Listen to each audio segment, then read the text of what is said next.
김대중 교수님께서 그 이제 디지털 테라피가 특히나 이제 정신과용에서 얼마나 중요한지 잘 설명을 해주셨고요. 그리고 지금 현재 거기에서 난간이 되고 있는 이런 인터페이스나 뭐 이런 편의성들을 이런 AI를 통해서 더 혁신할 수 있는 그런 비전에 대해서 제시를 해주셨습니다. 이제 이것으로 이제 발표는 마치고요. 이제 나머지 시간 동안 이제 어떻게 보면 더 익사이팅한 시간인데 그 세 분들의 연사대가 이제 다양한 여러 가지 주제에 대해서 이 관련된 거에서 대담을 나누도록 하겠습니다. 그러면 제가 이제 한 그 연사들한테 이제 질문들을 드리게 되겠는데요. 그 연사대별로 한 2, 3분씩 대답을 해주시고 그리고 또 관련된 질문을 제가 또 드리는 방향으로 하도록 하겠습니다. 먼저 이제 지미린 박사님한테 질문을 하도록 하겠습니다. 이제 지미린 박사님께서 이제 그 본인의 회사에 대해서 이제 아주 그 많은 비전들을 제시해 주셨는데요. 이제 최근에 이제 여러 가지 AI 기반의 드럭 디스커버리 회사들이 이제 전 세계적으로 우리나라에서도 그렇고 많이 나오고 있는데 일단 그런 그 회사들과의 차별성이 무엇인지 그거에 대해서 이제 한번 질문을 드리고요. 또 이제 지금 말씀드린 얘기는 이제 주로 말씀하신 얘기는 주로 이제 그 스몰 몰레큘 그런 화합물 쪽의 약물 개발에 대한 이제 AI의 비전을 얘기하셨는데요. 최근에 여러 가지 이제 뭐 단백질 드럭이라든지 뭐 바이올로직스라든지 이런 것들에 대한 관심들이 많이 있는데 그거에 대해서 AI가 어떻게 활용이 될 수 있는지 그거에 대해서 좀 코멘트 해주시면 감사하겠습니다. Yeah, thanks for the questions. So I think I answer the first question first. So I think nowadays there are many AI companies around the world, including Korea and also in Japan. So actually, I think the differentiation point of our company is that we have been in this field for almost more than 10 years. And also we have interact with many farmers, and then as many speaker has bring it out, so you need to validate if your AI tools can really apply in the real drug discovery problems. So in our case, many of the big pharmaceutical companies has been use our platforms in the daily life. For example, so in our numbers, so I think more than half of the top 20 pharmaceutical companies have been deploy our pharma AI platforms, either Pandomics or Chemistry 42, and even in clinical. So this is the one way to validate, justify that our AI tools can really help them in their daily life. And second, because we are currently developing our own drugs, so it also in one way it also validate that our technology can really bring the drugs into the clinical trial. So which means it's also a very important validation or testimony for the AI tools. And regarding other modality, for example, biologics, mRNA, or even a cell therapy. So actually, our company is currently doing some biologics AI right now in one of our platforms, but we are still developing. But I think we also foresee the trend that there are in a drug discovery field, I think not only the small molecule, but also the biologics, cell therapy, mRNA vaccine will bring a great impact to the field. So that's why I think in this field, AI can also help to speed up the discovery process, and we are working on it. 네, 자세한 답변 감사드립니다. 그러면은 두 번째 연사 그 유동근 상무님께 질문을 드리도록 하겠습니다. 이제 유동근 상무님께서 이제 그 치료 암의 그 진단과 이제 치료에 대한 치료 플랜에 대해서 이제 주로 그 영상을 가지고 하는 이제 루닛의 그런 프로덕트들을 설명해 주셨는데 이제 점점 이제 앞으로는 이제 영상을 떠나서 뭐 여러 가지 뭐 클리니컬 데이터라든지 아니면 기타 등 여러 검사의 다른 데이터들 이런 멀티모달의 정보를 결합을 해서 이제 암을 진단하고 치료하는 것들에 대한 중요성들이 점점 중요해질 것 같은데요. 이것에 대해서 루닛이 어떤 비전을 가지고 계신지 좀 설명 부탁드리겠습니다. 네, 정말 좋은 부분을 지적해 주신 것 같습니다. 그러니까 진단을 할 때도 영상만 볼 필요가 있냐? 뭐 예를 들어서 피 검사도 같이 하면 안 되냐? 네, 그리고 치료할 때도 저렇게 조직 슬라이드만 볼 필요가 있냐? 아니 그냥 조직은 아주 마이크로한 세상에서 암세포와 면역세포를 보는 건데 그것만 볼 게 아니라 좀 더 큰 뷰에서 방사선 영상에서 암이 어디에 위치해 있고 이 암의 근처에 어떤 혈관이 있고 이런 것도 같이 봐야 되는 거 아니냐. 다 맞는 말입니다. 그래서 저희도 이제 그쪽으로 나아가기 위해서 실제로 내부적으로 다양한 실험과 연구들을 진행을 하고 있고요. 근데 이제 거기로 나아가는 데 있어서 가장 큰 걸림돌은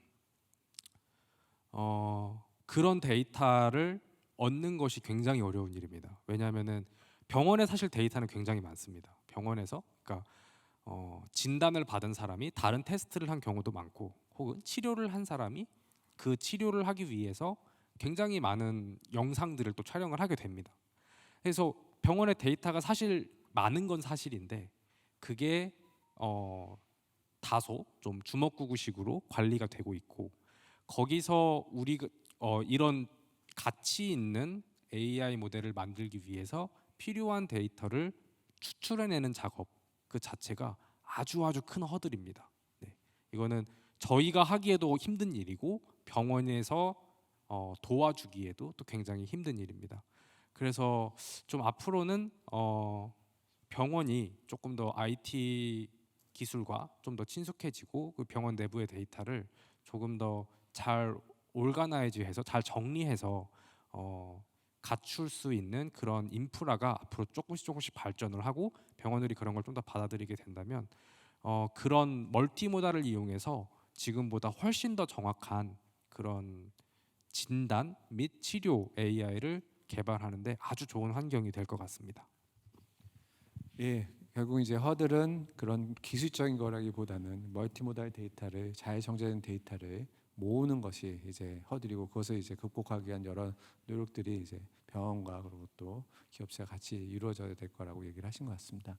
관련된 질문인데요. 이제 김재진 교수님께서 이제 말씀하신 게 이제 결국은 디지털 치료제랑 이제 AI가 연동이 되기 위해서는 뭐 AI가 그 사람의 비헤이버도 모니터링하고 뭐 챗봇이 같이 들어가서 이렇게 하면서 결국은 인터페이스를 손쉽게 쓸 수 있게 함으로써 일일이 그냥 타이핑을 하지 않고도 이제 디지털 치료제가 이제 생활에 녹아 들어가는 단계가 돼야 될 거라고 이제 비전을 얘기하신 것 같은데요. 이제 결국은 거기서 같은 문제가 나올 것 같습니다. 결국은 그렇게 하기 위해서는 그 데이터들을 보면서 이게 정상적인 상황인지, 영상이 이게 이 사람이 뭐 어떤 비정상적인 행동을 하는지, 이런 것들을 결국은 데이터를 모으고 그 데이터가 이 대답을 어떻게 해야 되는 거에 대해서 이제 클리니컬한 피드백을 주고, 뭐 이런 여러 가지 데이터를 정지하고 모으는 과정이 되게 이제 중요한 이슈가 될 것 같고요. 또 더더군다나 정신과는 이제 개인 프라이버시 이슈들이 더 많을 것 같은데, 이런 것들에 대해서 어떻게 해결을 해야 되는지 한번 생각을 가지고 계신지 말씀해 주시면 감사하겠습니다.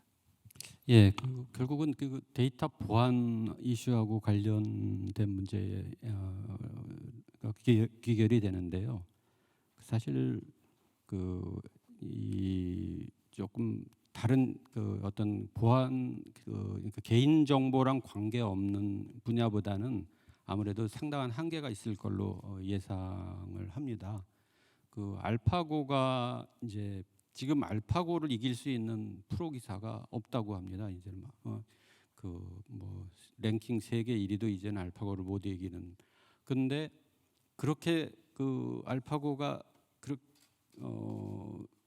그렇게 될 수 있었던 이유는 세상의 모든 그 어떤 그 기보를 다 집어넣어서 학습을 했기 때문에 가능했던 것인데, 그러면 그 세상의 모든 개인 정보를 사실 다 그 어떤 AI의 학습으로 이용을 한다면 진짜 엄청나게 훌륭한 그 디지털 치료 기기가 등장할 거라고 예상을 합니다만, 그런 일은 일어날 것 같지 않습니다.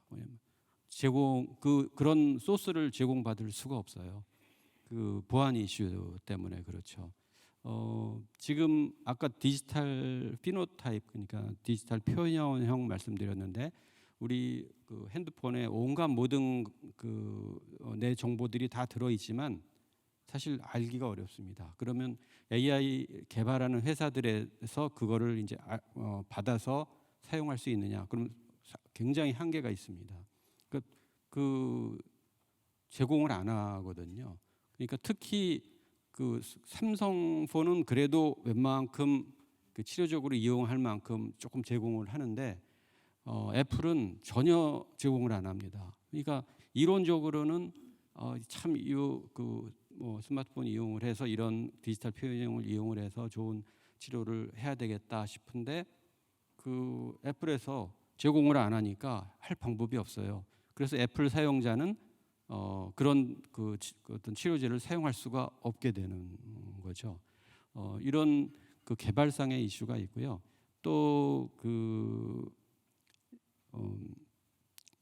병원에서 이런 실제로 지금 디지털 치료제를 사용을 하면 우리가 어떤 치료 행위를 할 때 그 기록은 병원에 다 남게 돼 있는데 지금 이 디지털 치료제는 그 어떤 개발하는 회사 쪽으로 지금 가게 돼 있거든요. 그래서 그거를 보안 이슈 때문에 병원에 통합을 해서 이게 이제 개인 정보가 유출되지 않는 방향으로 지금 이렇게 되고 있습니다. 그래서 결국 그 보안 이슈와 AI의 발전은 이게 특히 이게 정신과 분야에는 이렇게 같이 갈 수 없는 상당히 양면성이 있다 이렇게 얘기할 수 있겠습니다.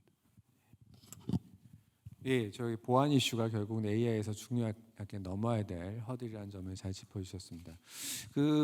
그럼에도 불구하고 이제 사업을 잘 하시는 그런 스타트업들이 특히나 그 AI 헬스케어 쪽에서는 이제 많이 있는데요. 그래서 저 유동근 상무님한테 이제 좀 한번 여쭤보고 싶은데요. 그럼에도 불구하고 이제 이 스타트업들이 이 헬스케어 쪽에 의료 쪽에 많이 이제 성공적으로 특히 로닉 같은 경우도 이제 상당히 성공적으로 진행을 해오셨고 이런 거에 저력이 스타트업에서 대기업에서 이런 것이 나온 게 뭔지 그런 것들 한번 좀 얘기를 한번 해주시면 좋을 것 같습니다. 예. 그리고 또 만약에 또 이제 스타트업들이 더 많은 스타트업이 생기기 위해서 어떤 식의 좀 허들들이 이제 정부에서 제공을 해주면 극복할 수 있게 해주면 좋을지도 좀 코멘트해 주십시오. 네, 일단 첫 번째 질문에 답변을 드리자면요. 맞는 질문을 하신 것 같습니다. 실제로 보면은 사실 뭐 챗 GPT니 뭐 바드니 테크 자이언트에서 그런 큰 모델들을 요즘 많이 발표를 하고 있지만 사실 임상 현장에서 실제로 검증하고 있고 또 상용화가 되고 있고 돈을 만들어내는 곳은 대기업은 또 없습니다. 다 스타트업들이 하고 있습니다. 그래서 저도 이 현상이 되게 보는 게 되게 신기했었고요. 근데 왜 그런지를 조금 생각을 해보자면 첫 번째로는 일단 데이터 쪽을 생각을 해보면요. AI를 만들기 위해서는 데이터를 많이 모아야 되고 그 데이터를 많이 정제해야 되고 그걸로 훈련을 시켜야 됩니다. 근데 그 굉장히 예상할 수 없었던 데이터의 양이 크기 때문에 정말 예상할 수 없었던 너무나도 많은 개별적인 제품, 그러니까 데이터의 종류에 따라 그리고 하고자 하는 그 AI의 태스크에 따라 너무나도 다른 이 문제들이 발생을 하고요. 그래서 그 문제들이 너무나도 하나하나가 또 굉장히 도전적입니다. 네, 그리고 노동도 많이 해야 되고요. 그러다 보니 기본적인 정신 자체가 좀 도전을 굉장히 즐기는 고난을 되게 즐거워하는 그런 성향이 있는 사람들이 모여 있어야 요걸 좀 대처를 할 수 있는 것 같습니다. 그래서 그 부분이 첫 번째가 될 것 같고, 다음 두 번째는 모델을 개발하는데 AI 모델을 개발하는 것은 다른 산업과 조금은 다른 점이 있다면 뭐냐면 AI 기술이 여전히 계속 빠른 속도로 발전을 하고 있습니다. 네, 그래서 정해진 솔루션이라는 게 없습니다. 굉장히 빠르게 발전하고 있고 그 빠르게 발전하는 것에 굉장히 민첩하게 움직여줘야 됩니다.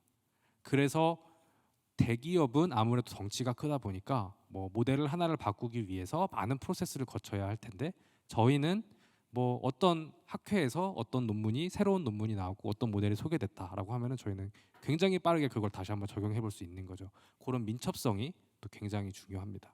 그다음 이제 마지막으로는 이제 허가인데요. 이제 의료기기는 만들었다고 바로 팔 수가 없고 이제 환자의 생명에 영향을 미치기 때문에 의료 당국에 그러니까 예를 들어 한국이면 식약처, 미국이면 FDA 이런 곳에 임상 시험을 통해서 반드시 허가를 받아야 됩니다. 근데 이제 또 그 허가를 받는 과정이 굉장히 또 노동이 많이 들고 고민해야 될 것도 많고 그래서 굉장히 큰 허들이 또 됩니다. 네, 대기업들은 또 그런 허가까지 일일이 다 하나하나 넘어가는 것을 그리 좋아할 것 같지는 않습니다. 왜냐하면 그 과정이 굉장히 지루하고 따분하고 또 아주 디테일하게 챙겨야 할 것이 많은 일이라서요. 그래서 이렇게 크게 세 가지가 스타트업이 잘하는 이유가 될 것 같습니다. 다음 이제 두 번째 질문해 주신 게 그러면 앞으로 스타트업들이 더 많이 생겨나고 이런 산업이 더 발전하기 위해서 정부가 뭘 해줬으면 좋겠냐 이렇게 물어봐 주셨는데 저는 뚜렷한 답변을 가지고 있습니다. 그러니까 뚜렷한 생각을 가지고 있습니다. 뭐냐면 지금 현재 인공지능의 패러다임은 딥러닝이라고 하는 방법을 쓰고 있습니다. 그리고 딥러닝이라고 하는 방법은 절대적으로 데이터가 최고의 힘을 발휘합니다. 그러니까 데이터가 많으면 좋은 데이터가 많으면 이길 수밖에 없는 싸움입니다. 네. 근데 지금 한국에서는 오히려 저는 그런 느낌이 좀 듭니다. 가면 갈수록 오히려 병원에 있는 데이터를 기업이 활용하기가 더 어려워지고 있는 것 같습니다. 네. 그러니까 오히려 병원이나 이제 정부에서 뭔가 이게 개인 정보가 어떤 회사의 AI 모델에 쓰였다라는 것을 대중들로부터 듣는 것을 좀 두려워하는 것 같습니다. 그래서 오히려 가면 갈수록 데이터를 얻는 게 더 어려워지고 있고요. 그럼 루닛은 어떻게 하고 있냐? 오히려 해외 쪽을 더 많이 보고 있습니다. 그래서 데이터를 얻기 위해서. 자, 일례를 들자면은 미국 같은 경우는 이제 히파라고 하는 데이터 보안 어떤 정책 가이드라인 같은 것이 아주 뚜렷하게 정해져 있습니다. 그래서 그 히파에서 정의하고 있는 익명화, 그러니까 어떻게 환자 정보를 지워야 하는지에 대한 그 히파 정책을 완벽하게만 준수하면요 법적 책임을 지지 않습니다. 왜냐하면 명확하게 제대로 잘 익명화를 했기 때문에요. 그럴 경우에는 데이터가 병원 밖을 자유롭게 빠져나갈 수가 있습니다. 네. 그래서 그런 정책을 좀 정부에서 명확하게 마련을 정말 안전하게 안전한 정책을 정부에서 정확하게 마련을 해주고 그것을 지켰을 때 기업들이 데이터를 충분히 활용해서 AI를 개발해 나갈 수 있도록 그런 법적인 환경을 마련해 준다면은 정말 한국이 인구 수도 꽤나 되고 또 특히나 서울에 있는 병원들은 병상 수가 세계에서 탑 수준이거든요. 그래서 그런 데이터들이 정말 잘 활용될 수 있을 거고 그것이 국가의 또한 경쟁력이 될 것이라고 생각을 합니다. 예, 결국은 이제 이런 AI 기반 AI 기반 그 헬스케어 쪽의 산업이 발전하기 위해서는 좋은 데이터를 기업들이 사용할 수 있는 그런 환경을 만들어야 된다는 것들이 이제 어떻게 보면은 정책적인 과제가 될 수도 있고 또 아마 많은 분들이 기업에서 요구하는 부분인 것 같아요. 아마 특히나 이제 결국은 이제 뭐 요즘에 나온 생성 모델이 거대 모델이 나오면서 더 그런 중요성들이 커질 것 같은데요. 그런 의미에서 이제 지미린 박사님한테 이제 질문을 드릴 건데요. 지금 이제 말씀하시는 대부분들의 AI 모델들은 그 병원이 아니라 회사 안에서 가지고 있는 모델들과 그 데이터를 가지고 훈련을 하는데 최근에도 이제 뭐 바이오 분야에서도 뭐 예를 들어서 알파폴드라든지 뭐 이런 식으로 해서 대규모 모델을 가지고 많은 사람들이 쓸 수 있는 그런 뭐 기초 모델 이런 것들에 대한 그런 공개들이 많이 되고 있는데요. 저희 이제 제약 분야에서는 어떻게 보면 그렇게 같이 공유를 하면 이제 여러 회사들한테 도움이 되고 더 좋은 약을 만들고 그런 프로시드를 좀 더 빨리 할 수 있는 데 도움이 될 것 같은데 그런 류의 이제 좀 글로벌한 어떤 기초 모델, 뭐 파운데이션 모델 이런 것들을 만들려는 뭐 그런 노력들이 있는지 아니면 또 개인적으로 어떻게 생각을 하고 계신지 의견 주시면 감사하겠습니다. Okay, thanks for the question. So, as I aware, currently there's no so-called foundation model release specifically for in the pharmaceutical industry. And I also want to echo the previous speaker who mentioned that the data is the very important pieces in the AI drug discovery. So, for example, not long ago, there's several pharmaceutical company. They form a consortium called Melody, and in that consortiums, they want to share the data among the different companies, and in order to train terms called federal learning. So using the different data from the different companies and then train a model to see if we can really benefit from a large amount of data.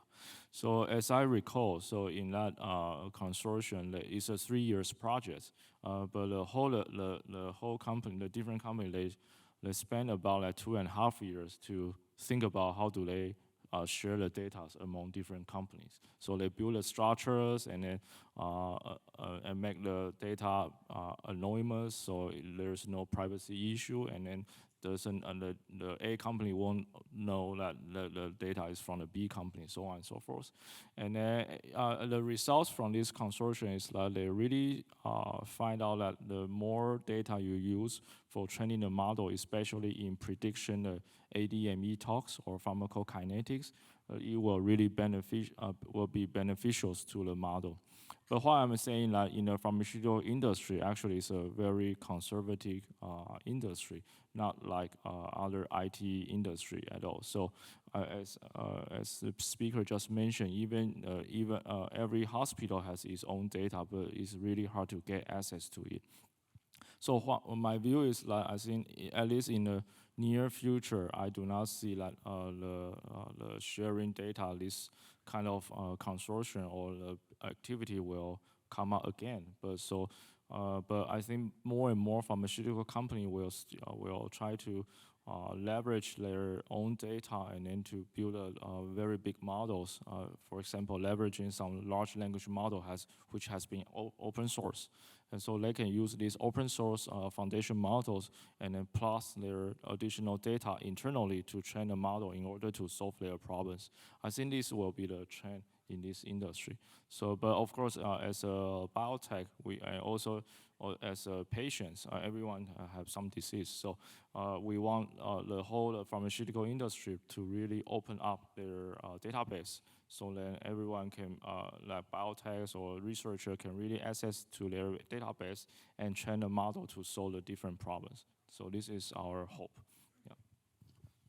네, 아주 그 바이오텍에서의 그런 데이터의 중요성, 그리고 지금은 아직 보수적인 것들 때문에 공유하기 어려운 부분들이 있는 것들에 대한 어려움과, 그리고 또 앞으로 그런 것들을 어떻게 해결해 주실지 잘 코멘트를 해주셨는데요. 결국 이제 AI 쪽, 특히 AI 헬스 쪽에 관련된 얘기를 하다 보면은 결국은 항상 결론적으로 나오는 것들이 데이터인 것 같습니다. 또 아까 이제 김재진 교수님께서도 특히 이제 정신과 쪽 같은 경우에서는 이제 개인 프라이버시 이슈들이 더 많기 때문에 이런 데이터를, 좋은 데이터를 얻는 것에 대해서 현실적인 어려움들 또 많이 얘기를 해주셨는데요. 근데 그럼에도 불구하고 제가 듣기로는 국가적인 뭐 그 스케일에서 이런 어떤 통합된 데이터 서버를 통해서 디지털 헬스를 위한 뭐 정신과 쪽의 데이터들이 모으려고 하는 그런 논의들도 이제 얘기들이 되고 있고 그런데요. 결국은 같은 얘기가 나올 것 같은데, 이런 과제가 끝나고 나면은 사라질 수도 있는데, 그럼 결국 이것이 지속적으로 좋은 데이터들이 병원에서 아니면 파마투더컬 컴퍼니 뭐 이런 데서 이 좋은 데이터들을 이제 모으게 할 수 있는 어떤 인센티브 내지 뭐 이런 것들에 대해서 혹시 교수님 생각하시는 어떤 비전이라든지 어떤 이런 방향으로 하면은 병원에서 다 그럼에도 불구하고 이제 계속적으로 데이터를 자발적으로 모을 수 있지, 뭐 그런 것들에 대한 아이디어들이 있으실까요? 정신 분야랑 신체 분야랑 조금 다를 것 같은데요. 그 전반적으로 보면 지금 그 의료계도 그렇고 또 정부도 그렇고 관심 있는 게 마이 데이터 사업이라고 그래서 지금은 다 병원 각자 자기가 진료받으면 그 병원에만 있는, 그래서 병원을 예를 들어서 이동을 하면 자기가 이제 의료기록을 뭐 복사해가지고 가져가지 않는 한 다른 병원 가서 진료받을 때 참고할 수 없는 그런 데이터 쉐어의 문제가 있어서 그 자기 결국 내 나에 관한 건강 데이터인데 왜 내가 주체적으로 그거를 관리할 수가 없느냐 해서 그거를 그 마이 데이터 사업을 통해서 그 병원이 주체인 데이터를 내가 주체인 쪽으로 지금 그런 사업이 진행이 되고 있어요. 그러면은 그게 이제 보편화되면 아까 상무님께서 말씀하신 것도 결국 보안 이슈랑 결국 연결을 해서 데이터가 결국 병원 간에 쉐어한다는 것은 더 큰 데이터베이스가 만들어진다는 얘기거든요. 그래서 그 AI 관점에서 보면 그 데이터 풀이 굉장히 커지고 표준화돼서 더 발전될 여지가 있고, 개인 입장에서는 또 자기 데이터를 자기가 관리한다는 관점에서 도움이 될 거라고 생각을 합니다. 근데 정신 그 부분에 대해서는 사실 거기에 포함시키기가 굉장히 어렵습니다. 자기 어떤 개별적인 아주 그 정신적인 어떤 개인 정보라고 하는 게 너무 퍼스널라이즈해서 뭐 그 가족한테도 얘기할 수 없는 그런 얘기들이 있는데 그걸 어떻게 쉐어를 하겠습니까? 그러니까 아주 그냥 기본적인 뭐 그 이렇게 뭐 그 병명조차도 사실은 노출하기가 굉장히 어려운 면이 있어서요.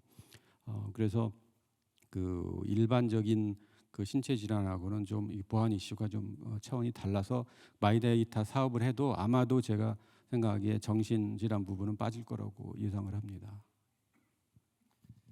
예, 정신질환은 진짜 어려운 부분 중에 하나인 것 같습니다.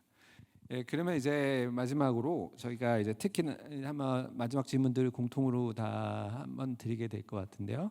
이제 그 연사들분들께서 한 2, 3분씩 간단하게 의견을 주시면 고 마치는 식으로 하도록 하겠습니다. 이제 제가 느끼기에 이제 어떻게 보면 AI가 지금 발전해 온 것들을 보면 예전에 이제 알파고가 나왔을 때 이제 딥러닝이라는 것이 처음에 소개됐을 때 그런 여러 가지 익사이트먼트 그러면서 사실은 많은 회사들이 그때 생겼고 또 다른 변곡점을 보이고 있는 거는 이제 조금에도 얘기 나왔던 뭐 챗GPT 이렇게 뭐 파운데이션 모델 이렇게 거대 모델들이 나오면서 또 최근에 들어서 이제 새로운 변곡점이 마련이 된 것 같습니다. 어떻게 보면 이런 자리가 오늘 마련된 것도 그런 시대적인 것들의 흐름이 따른 것 같은데요. 그러면 그런 새로운 이제 AI 변곡점에서 그 뭐 드럭 디스커버리라든지 아니면 암 진단 치료 그리고 또 이제 디지털 헬스에서 어떤 방향으로 나아가는 것이 좋고 그리고 또 어떤 방향의 미래가 있을 거라고 생각하는지 또 어떤 부분을 정부에서 해결해 주면 좋을지 그런 것들에 대해서 간단히 코멘트들을 먼저 지미 림 박사님부터 한번 의견 듣겠습니다.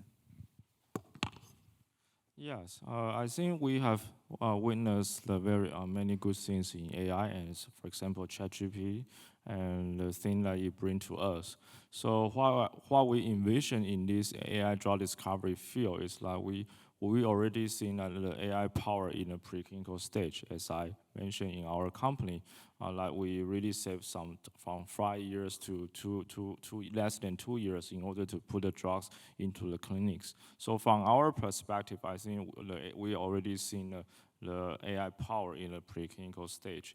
And what still we are waiting for it become true is that there is a really AI developed drugs be approved by FDA.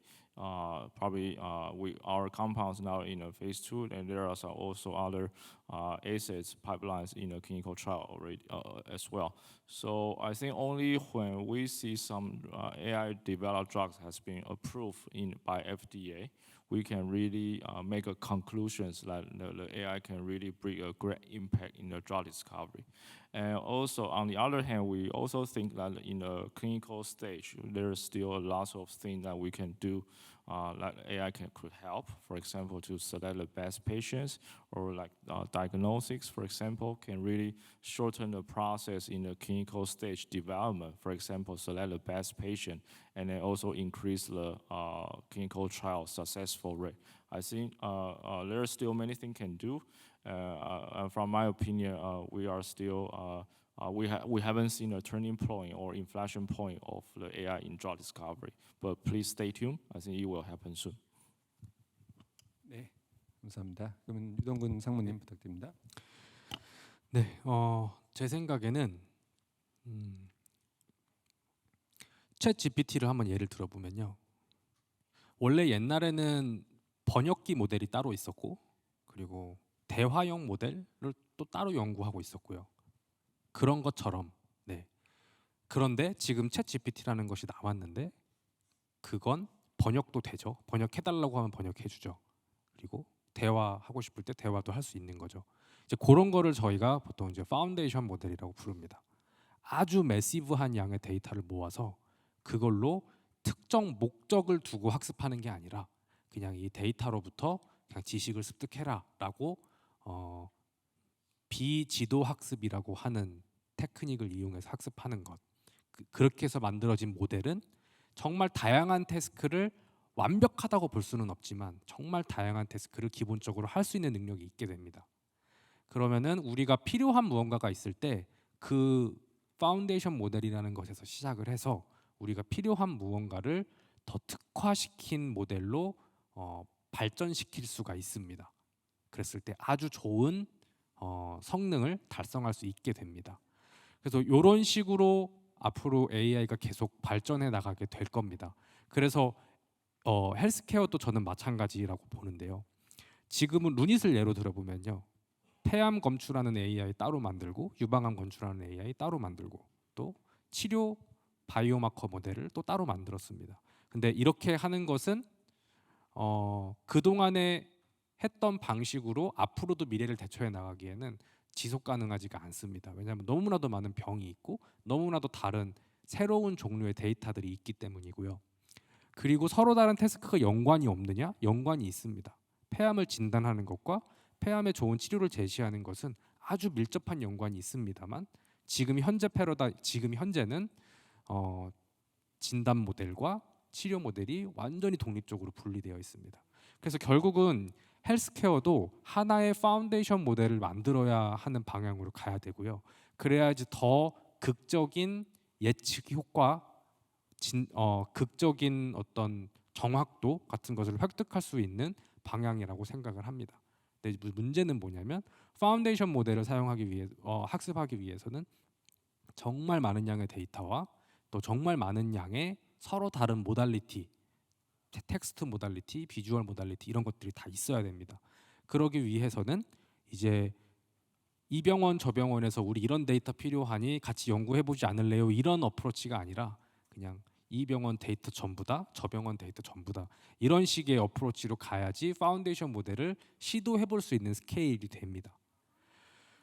그래서 정신과 데이터 빼고 그런 너무나도 큰 시큐리티 이슈가 있는 데이터를 빼고 우리가 익명화를 제대로 했을 때 이게 누구인지를 특정할 수 없을 정도로 잘 익명화를 한다라면은 그런 파운데이션 모델을 개발할 수 있게끔 하는 그런 인프라와 그리고 법적인 어떤 뒷받침을 정부에서 좀 도와주면은 그런 대규모의 의학 파운데이션 모델을 한국에서 보유할 수 있게 되지 않을까. 근데 저는 이거를 가만히 있으면은 또 누가 한다. 미국이 하겠죠.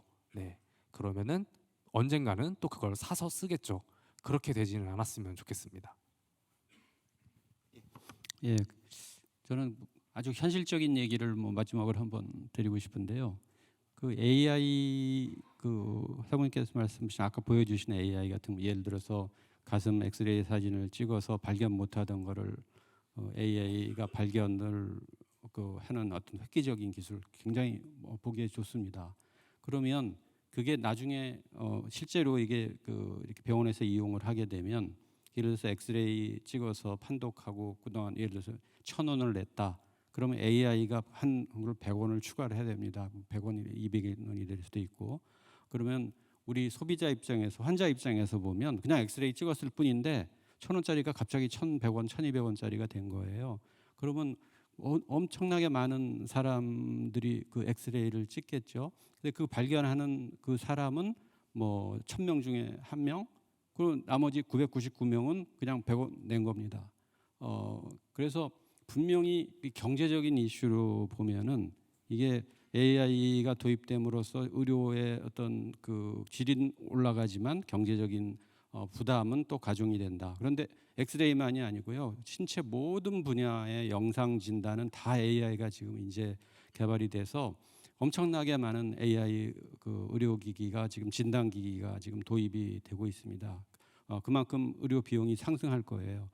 그래서 사실 정부에서 제일 걱정하는 게 이제 그 비용 상승의 문제거든요. 그래서 거기에 대한 어떤 규제 이런 거를 지금 하고 있는데 디지털 치료제, 디지털 치료기기를 생각을 해보면은 정반대의 입장에 있습니다. 그러니까는 그 AI 진단기기가 남용될 거를 우려하는 거에 비해서 디지털 치료기기는 제가 설명드렸지만 자기 스마트폰으로 자기가 그거를 치료적으로 이용을 해야 되는데 과연 처방을 받았다 그래도 제대로 사용할 것이냐, 조금 사용하다 말고 그래서 사실은 열심히 사용을 하면 치료적으로 도움이 될 것 같은데 귀찮아하고 안 해버릴 가능성이 농후하거든요. 그게 이제 어떤 발전에 이제 저해가 되는 거죠. 그래서 AI 기술이 거기 많이 도입이 돼서 그거를 환자들이 정말로 자기 치료에 이용할 수 있게 잘 만들면 그 사용률은 올라가겠죠. 결국 핵심은 사실은 의존해야 됩니다. 우리가 스마트 뱅킹에 의존해서 이제 더 이상 그 은행에 안 가도 은행 일 다 하듯이 우리가 병원에 안 가도 내 건강에 대한 일을 할 수 있게 거기에 의존시켜야 되거든요. 그래서 그 디지털 치료제는 오히려 남용되게 만들어야 된다. 뭐 그런 쪽에 사실은 정책적인 배려가 필요한데 지금은 사실은 같이 지금 가고 있어요. 그 AI 진단기기나 디지털 치료기기나 그 같이 취급이 되고 있어서 그 서로 상반된 입장인데 그런 점이 좀 아쉽습니다. 그래서 앞으로 그 스마트폰에 모든 생활이 의존되는 것만큼 자기 건강도 의존된다면 자기 건강 향상에 획기적인 도움이 될 거라고 생각합니다. 예, AI에 의존이 할 수 있는 그런 것이 이제 디지털 치료제에서는 이제 상당히 중요한 계기가 될 수 있다는 것도 얘기해 주셨는데요. 이제 오늘 결국 이런 발표, 세 분의 발표나 그리고 또 이제 디스커션을 통해서 이제 결국 저희가 이제 느끼는 건 결국은 AI 요즘 AI 뭐 챗GPT 뭐 여러 가지 얘기들을 하면서도 다양한 응용 분야가 있지만 그중에서 어떻게 보면 저희 생활에 가장 크게 많이 와닿고 또 어떻게 보면 일하는 사람으로서 보람이 있는 저도 이제 의료에 관련된 AI 연구를 하지만 그런 것들이 가장 있는 분야가 이제 헬스케어, 의료, 드럭 디스커버리, 디지털 치료 이런 분야가 아닐까 생각합니다.